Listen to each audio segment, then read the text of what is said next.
नमस्कार। सबसे पहले तो आप सब लोगों को स्वतंत्रता दिवस की बहुत बहुत शुभकामनाएं। हमारा केमिकल काइनेटिक्स चल रहा है और इस केमिकल काइनेटिक्स चैप्टर में हम लास्ट फेज में डिस्कशन कर रहे हैं जहाँ पे इफेक्ट ऑफ टेम्परेचर देखा जा रहा है रेट ऑफ रिएक्शन के ऊपर। अब इसके अंदर आज हमें कुछ थ्योरीज के ऊपर डिस्कशन करना है जो कि काफ़ी इंपॉर्टेंट है और इनसे रिलेटेड काफ़ी सारे क्वेश्चंस एग्जाम में पूछे भी जा रहे हैं।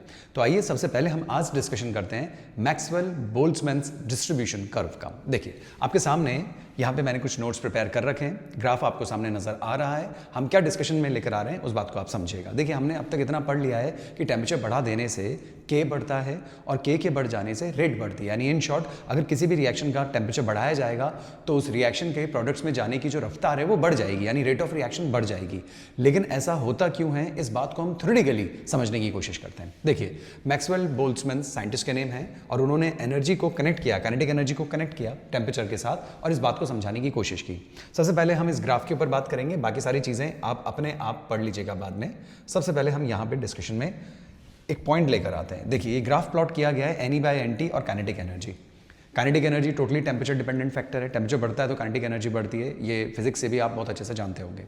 यहाँ पे नई चीज़ है एनी बाय एनटी। ये एनी बाय एनटी क्या है, ये बहुत बड़ा कंफ्यूजन रहता है स्टूडेंट्स को। देखिए आप समझिए, मान लीजिए कंटेनर में 100 मॉलिक्यूल्स है, मैं ही मान लेता हूँ 100 मॉलिक्यूल्स हैं, रिएक्टिंग मॉलिक्यूल्स हैं जिन्हें प्रोडक्ट्स में कन्वर्ट होना है। तो NT is 100, right, total number of reacting molecules NT is 100। अब जो रिएक्टिंग मॉलिक्यूल्स उस कंटेनर के अंदर हैं, ढंग से सुनिएगा, वो सब स्टेशनरी नहीं है, वो सब मूव कर रहे हैं और उनकी जो मूव करने की स्पीड है वो अलग अलग भी हो सकती है और होती भी है। सब एक ही स्पीड पे मूव नहीं करते, यानी सबकी काइनेटिक एनर्जी अलग अलग होती है। तो वी हैव 100 मॉलिक्यूल्स जो अलग अलग काइनेटिक एनर्जी के साथ अंदर मूव कर रहे हैं, आपस में कोलाइड कर रहे हैं प्रोडक्ट बनाने के लिए। Done.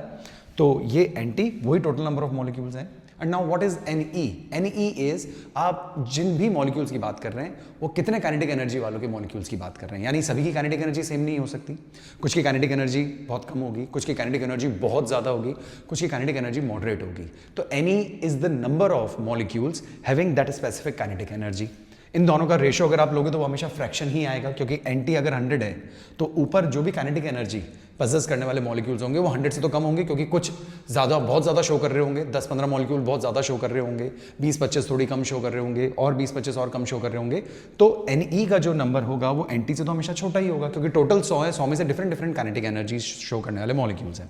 That's why NE by NT का जो रेशो है वो हमेशा एक फ्रैक्शनल वैल्यू ही रहेगी, क्योंकि एनटी 100 है और ऊपर नंबर ऑफ मॉलिक्यूल्स है। अगर मैं ऊपर भी 100 रख दूं तो टोटल 1 हो जाएगा। अब तो ऊपर 100 रखने का मतलब है कि जो टोटल है और जो ऊपर आपने रखे हैं वो भी 100 ही है। अब 100 की काइनेटिक एनर्जी एक जैसी तो हो नहीं सकती, सबकी अलग अलग आएगी, इसलिए ग्राफ आपको वेरिएशन में देखने को मिलेगा।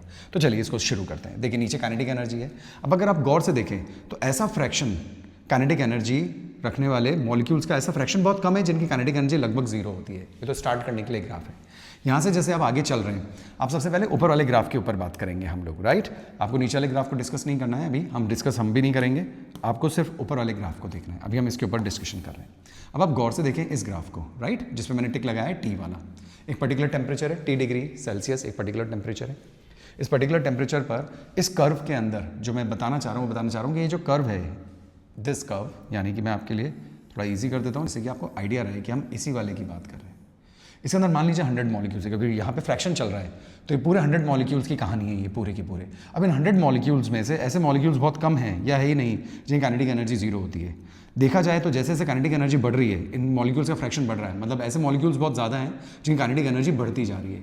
यहाँ पे देखा जाए तो ये फ्रैक्शन देखिए सबसे ज़्यादा आ गया है और काइनेटिक एनर्जी यहाँ पे है, यानी ऐसे मॉलिक्यूल सबसे ज़्यादा हैं जिनकी काइनेटिक एनर्जी ना बहुत कम है ना बहुत ज़्यादा है, इस जगह पर है। जैसे जैसे आप आगे बढ़ रहे हैं, यानी ऐसे मॉलिक्यूल्स के फ्रैक्शन की बात कर रहे हैं जिनकी काइनेटिक एनर्जी और ज़्यादा हाई हो तो उनका नंबर कम होता जा रहा है, और आप और आगे जा रहे हैं तो उनका नंबर और कम होता जा रहा है। और यहाँ पे अगर आप देखें तो काइनेटिक एनर्जी बहुत ज़्यादा हाई है, लेकिन यहाँ पे फ्रैक्शन देखिए, इस ग्राफ को अगर यहाँ पे देखें, इस पॉइंट को यहाँ, तो फ्रैक्शन बहुत कम है। तो हम क्या समझाना चाह रहे हैं? हम ये समझाना चाह रहे हैं कि ऐसे मॉलिक्यूल जिनकी काइनेटिक एनर्जी बहुत हाई होती है वो तो बहुत कम होते हैं, जिनकी बिल्कुल 0 होती है वो होते नहीं है, जिनकी मॉडरेट काइनेटिक एनर्जी होती है उन्हीं का फ्रैक्शन सबसे ज़्यादा होता है। डन, ये बात क्लियर हो गई। नाउ अब यहाँ पे हमने एक मार्क लगाकर EA लिख दिया। EA भी क्या है? Activation energy, a sort of energy है, काइनेटिक एनर्जी भी है।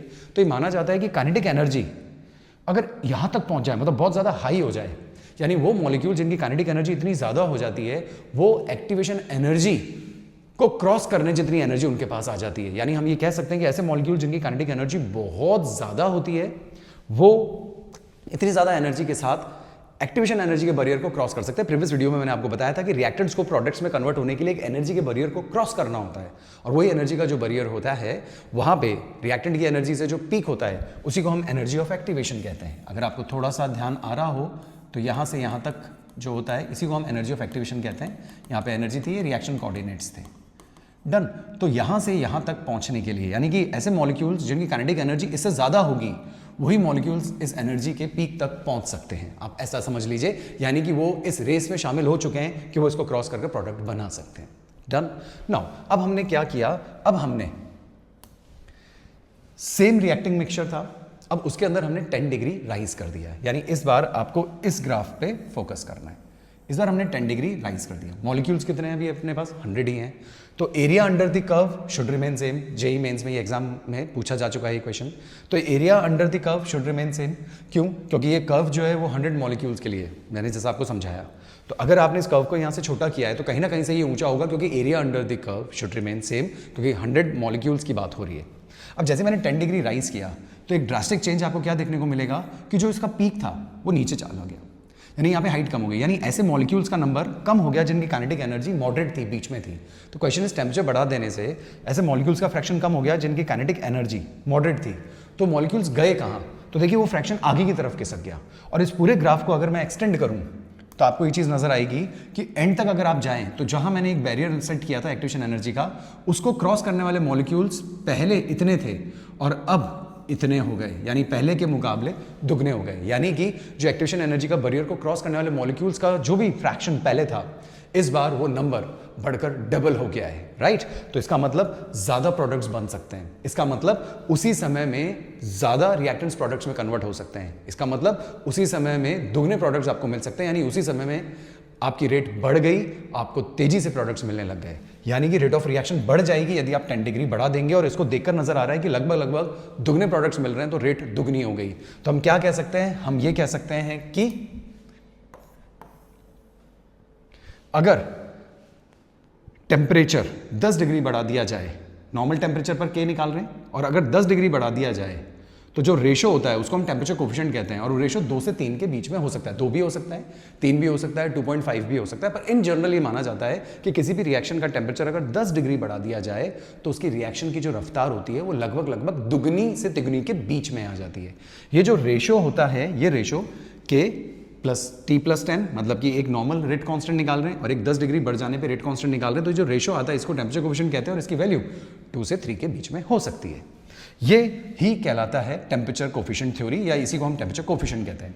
अब इसको न्यूमेरिकल में कैसे यूज करते हैं उसको भी यहाँ पे देख लेते हैं। देखिए इसी से ये फॉर्मूला डिराइव निकल कर आया है कि मान लीजिए आपको टेम्परेचर कोफिशिएंट दे दिया जाए कि 10 डिग्री बढ़ा देने से रिएक्शन की रफ्तार में कितना फर्क पड़ता है, 2 से 3 के बीच में कुछ भी जो भी आपको दिया जाए, तो वो कहेंगे कि यहाँ तो आपने के बारे में बताया, हम के से ही सीधा रिलेट रेट को मान लेते हैं कि के बढ़ रहा है तो रेट ऑफ रिएक्शन भी बढ़ रही है, तो हम उस चीज़ को यहाँ पे इस तरीके से भी लिख सकते हैं, इससे भी काम हो जाएगा, इसको आप ऐसे भी लिख सकते हैं। देखिए RT2, ठीक है, वो की वही चीज़ है, बस इसको मॉडिफाई किया है। RT2 T1 पहले वाला है इज इक्वल्स टू म्यू, और म्यू की पावर में लगा दिया डेल्टा T बाई 10। सुनिएगा अच्छे से, मैं ऐसे भी न्यूमेरिकल कर सकता हूँ, ऐसे भी कर सकता हूँ। हम पहले एक क्वेश्चन पढ़ते हैं, फिर आपको चीज़ समझ में आएगी। देखिए अब आपसे कह रहे हैं टेम्परेचर कोफिशिएंट की जो वैल्यू है वो 3 है। इसका मतलब बताना चाह रहे हैं कि अगर टेम्परेचर 10 डिग्री बढ़ा दिया जाए एक रिएक्शन का, तो उसकी जो रिएक्शन की रफ्तार है वो 3 गुना हो जाती है। म्यू का मतलब यही होता है, अभी अभी आपको सामने मैंने रखा, म्यू 2 to 3 के बीच में होता है।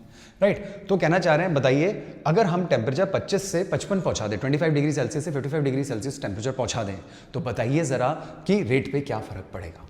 अगर आप डायरेक्ट क्वेश्चन करना चाहते हैं तो ये रहा डायरेक्ट क्वेश्चन। RT2 रेट बाद में कितनी आएगी, RT1 पहले के मुकाबले, म्यू की वैल्यू उन्होंने 3 दी है, हमें 3 रख देंगे। Delta T change in temperature 25 to 55 that is 30, तो 30 by 10 comes out to be 3, तो म्यू की पावर 3, एंड म्यू क्या है 3, तो 3 की पावर 3 इंटू 3 यानी 27, यानी कि जो T1 टाइम पर जो रेट होगी वो R2 से अगर उसको कंपेयर करें तो 27 टाइम्स RT2 आएगा T1 से। मैंने यहाँ पे सॉल्यूशन भी दे रखा है, आप यहाँ पे देखिए, इसको सॉल्व किया मैंने बताया 27, यानी जो बाद वाली रेट आएगी वो पहले वाली रेट की 27 गुना बढ़ जाएगी। इस तरीके से न्यूमेरिकल सॉल्व हुआ। अब आप कहते हैं हम डायरेक्ट भी करना चाहें तो कैसे कर सकते हैं? आप डायरेक्ट भी कर सकते हैं। आपको डायरेक्ट क्या बोला कि म्यू की वैल्यू 3 है, यानी कि 10 डिग्री बढ़ा देने से रफ्तार जो है या जो रेट कांस्टेंट है वो 3 गुना हो जाता है, यही कहना चाह रहे हैं। तो हम ये भी मान लेते हैं कि 10 डिग्री बढ़ाने से रेट भी 3 टाइम्स हो जाती है, यही मान सकते हैं। अब वो कहना चाह रहे हैं कि हम 25 से 55 जा रहे हैं, 25 से 55, तो हमने 30 डिग्री बढ़ाया, तो हर 10 डिग्री पर 3 गुना हो जाती है।